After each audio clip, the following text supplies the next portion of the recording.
سورہ تغابن میں فرمایا ما صاب من مصیبت الا باذن اللہ، دیکھو کوئی مصیبت تم پر نہیں آ سکتی، نہیں آتی مگر اللہ کے اذن سے۔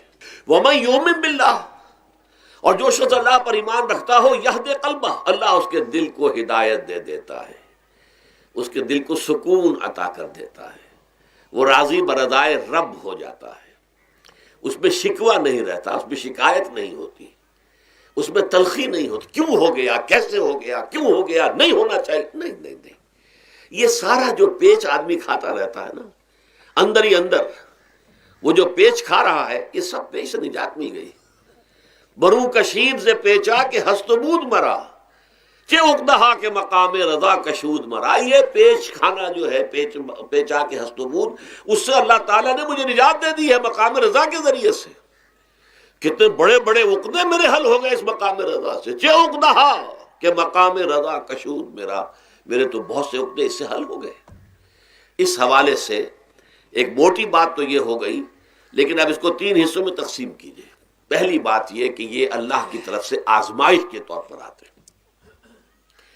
آزمائش، میرا بندہ اس پر صبر کرتا ہے یا نہیں، یا میرے خلاف بکواس کرنے پر آمادہ ہو جاتا ہے۔ اللہ تو ایسا ہے، اللہ نے تو ہم پر کبھی کرم کیا ہی نہیں ہے، اللہ تو ظالم، معاذ اللہ معاذ اللہ معاذ اللہ۔ کہیں ایسا تو نہیں، میرا بندہ جو ہے تکلیف کو جھیلتا ہے میری وجہ سے، یہ سمجھ کے کہ اللہ کی طرف سے آئی۔ یہ صبر جو ہے یہ بہت بڑی کامیابی ہے اگر انسان کو حاصل ہو جائے۔ اور اس صبر کے نتیجے میں 2 اور باتیں پیدا ہوتی ہیں۔ پہلی بات یہ ہوتی ہے کہ یہ امتحان کا نتیجہ کیا نکلتا ہے کہ آپ نے ایک امتحان پاس کیا تو آپ کے اگلے درجے میں ترقی ہو جاتی ہے۔ 5ویں کا امتحان پاس کر لیا نا تو 6ٹھی میں جائیں گے، اب 6ٹھی کا امتحان پاس کریں گے تو 7ویں میں جائیں گے، 7ویں کا پاس کریں گے تو 8ویں میں۔ درجہ بدرجہ انسان کی دینی، ایمانی اور روحانی ترقی کا ذریعہ یہ آزمائش بنتی ہے۔ جتنا اس میں صبر ہوگا، جتنا اس میں تسلیم و رضا جو ہے آپ حاصل کرتے جائیں گے تو آپ کے درجے بلند ہوتے چلے جائیں گے۔ آپ کا امتحان کڑے سے کڑا آئے گا، بڑے سے بڑا آئے گا، مشکل سے مشکل تر آئے گا۔ ایک وقت میں ایم اے کا امتحان بھی آپ کو دینا ہوگا، ایک وقت میں ہو سکتا ہے پی ایچ ڈی کے لیے تھیسس آپ لکھیں، پھر اس کے اوپر جو ہے ٹیم بیٹھی ہوئی اور آپ سے وہ بحث کرے، جرا کرے آپ سے، وہ بھی کرنا ہوگا۔ لیکن یہ کہ اگر پرائمری ہی میں فیل ہو گئے تو اس کا سوال ہی پیدا نہیں ہوتا کہ کبھی آپ ایم اے کا یا پی ایچ ڈی کا تھیسس بھی لکھیں۔ اور اسی کو دوسرے انداز میں کہا گیا ہے قرآن مجید میں، وَلِيُبْلِيَ الْمُؤْمِنِينَ مِنْهُ بَلَاءً حَسَنًا۔ اصل میں ابلا کہتے ہیں، بلا یبلو جو ہے عربی زبان میں آتا ہے آزمانا۔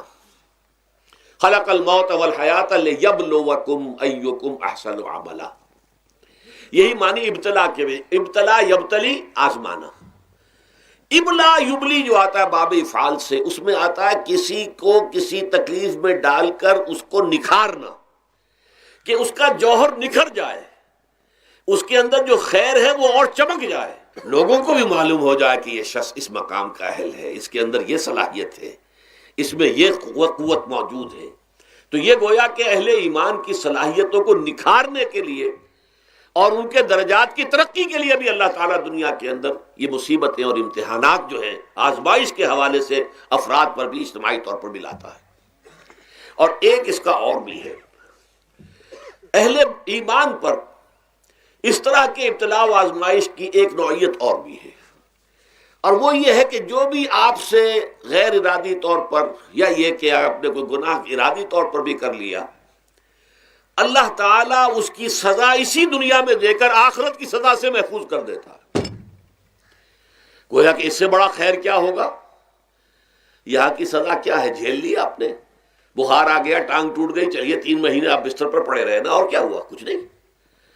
لیکن یہ کہ آخرت کی سزا ملتی بہت عظیم ہوتی، لہذا کفارہ بناتا ہے اللہ تعالیٰ ان گناہوں، ان جو بھی گناہ ہو گئے ہیں، غلطیاں ہو گئی ہیں، ان کا کفارہ اللہ تعالیٰ بندہ مومن کے لیے۔ حضور کی ایک حدیث ہے، اس کا متن مجھے اس وقت یاد نہیں ہے، کہ مومن کا معاملہ عجیب ہے، اسے کوئی تکلیف پہنچتی ہے صبر کرتا ہے، وہ اس کے گناہوں کا کفارہ بن جاتا ہے، اور اگر کوئی خوبی ملتی ہے اس پر اللہ تعالیٰ کا شکر ادا کرتا ہے، اس کے درجات بلند ہو جاتے ہیں۔ تو یہ معاملہ جو ہے اللہ تعالیٰ کی طرف سے بندہ مومن کے حق میں خیر، کہ در حقیقت اس کے ان گناہوں کی پاداش کہ جو اس نے یہاں کر لیے ہیں یہی دنیا میں دے کر دھو دیا جائے، پاک کر دیا جائے۔ جیسے آپ کو معلوم ہے دھوبی جو ہے کپڑے کو بھٹی میں چڑھاتا ہے، گرم پانی میں ڈالتا ہے کہ ڈالتا، تاکہ اس کا میل نکلے، اس کے آگے پٹکتا بھی ہے ذرا اس کو تاکہ وہ میل اچھی طرح چھٹ جائے اس سے۔ اسی طرح اگر دنیا میں ہمارے میل چھٹ جائیں، دنیا میں اگر ہمارے گناہ دھل جائیں تو یہ بڑے نفع کا سودا ہے، بڑے نفع کا سودا ہے، بڑے نفع کا سودا ہے۔